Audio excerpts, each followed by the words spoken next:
இனிய ஞாயிற்றுக்கிழமை காலை வணக்கங்கள்.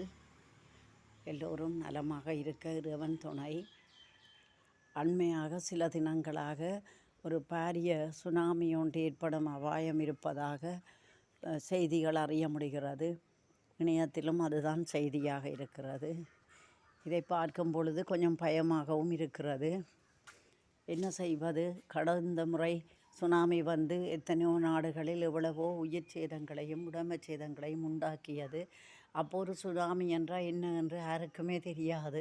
கடற்கரையில் நின்றவர்கள் யாரும் எதிர்பார்க்கவில்லை. இப்பொழுது சுனாமியை பற்றி எல்லோருக்கும் தெரியும்.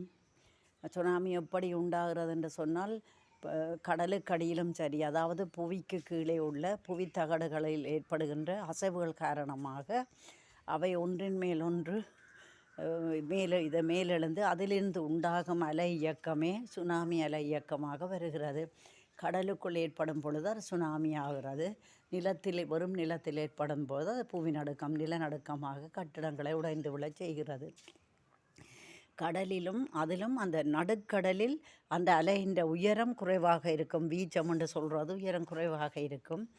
இப்போ போன முறையெல்லாம் சுனாமி வந்தபோது நடுக்கடலில் இருந்தவர்கள் பாதுகாப்பாக திரும்பினார்கள். கரையில் நடந்தது என்னவென்று அவர்களுக்கு தெரியாது. கரைப்பகுதியில் தான் அதனுடைய வீச்சம் உயரம் மிகவும் அதிகரிக்கும்.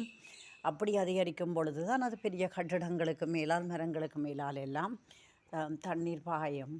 அப்போ இந்த நிலைமையில் கடல் கரையாண்டி மக்கள் குடியிருப்பதை கொஞ்சம் தவிர்த்து கொள்வது நல்லது. இந்த ஒரு சில ஆபத்தான தினம் கழியும் வரைக்கும் கடலுக்கு மீன் பிடிக்க செல்வதோ அல்லது கடற்கரைக்கு வேறு காரணங்களுக்காக செல்வதையோ தவிர்க்க வேண்டும்.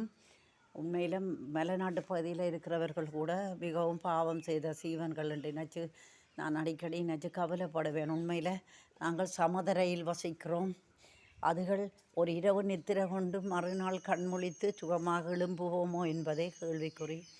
இதுதான் அந்த மனித வாழ்க்கை. பூமியின் தன்மைக்கேற்றபடி அண்மையில் கேரளாவில் ஏற்பட்டது உங்களுக்கு தெரியும். அந்த வெள்ளப்பெருக்கு கொண்டு ஏற்பட்டு எத்தனை உயிர்களை கதற உயிர்களை அள்ளி சென்றது. இயற்கைக்கு தான் இப்படி ஒரு சீற்றமோ தெரியவில்லை. மனிதனும் பல தவறுகளை செய்கின்றான். நீதி நியாயத்துக்கு கட்டுப்பட்டு நடக்கவில்லை. இறைவன் ஒருவன் இருப்பதை கூட சில மனிதர்கள் மறந்து விடுகிறார்கள். சர்வாதிகாரமாக ஆயுத பலம், பணபலம் அதிகரித்தவுடன் சர்வாதிகார குணமும் வருகிறது. இதனால் போட்டி பொறாமை என்று பல பிரச்சனைகளை நாட்டில் உலகத்தில் உண்டாகி கொண்டிருக்கிறது. இதன் விளைவுகள் தானோ இது என்னவோ தெரியவில்லை. மனிதனுக்கு உணர்த்துவதற்குத்தானோ தெரியவில்லை. எனவே இப்படி ஒரு சுனாமி ஏற்படும் பட்சத்தில் வரும் முன்னே வெள்ளம் வரும் முன் அணை கட்டுவதைப் போல சில பாதுகாப்பு நடவடிக்கைகளை மக்கள் மேற்கொள்வது நல்லது. உயரமான கட்டிடங்கள் இருப்பவர்கள் சிலர் உயர மேல் மாடிகளில் ஓரளவுக்கு தமது பாதுகாப்பை தேடிக்கொள்ளலாம்.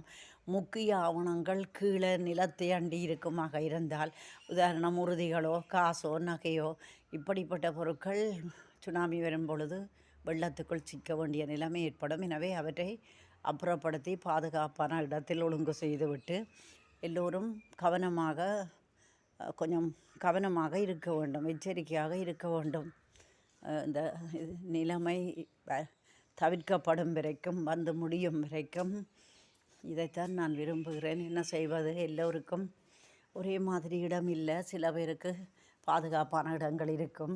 உதாரணமாக மேட்டு பகுதிகளில் கொஞ்சம் இருப்பவர்கள் ஓரளவுக்கு சுனாமி வெள்ளம் போகிறது குறைவாக இருக்கும். பள்ளமான இடங்களும் கடற்கரையாண்டின நிலமும் தான் ஆபத்தாக இருக்கிறது. எனவே எல்லோரும் உங்கள் பாதுகாப்பை தேடி கவனமாக இருந்து கொள்ளுங்கள். எல்லோரும் கடவுள் மட்டும்தான் நமக்கு துணை. நன்றி.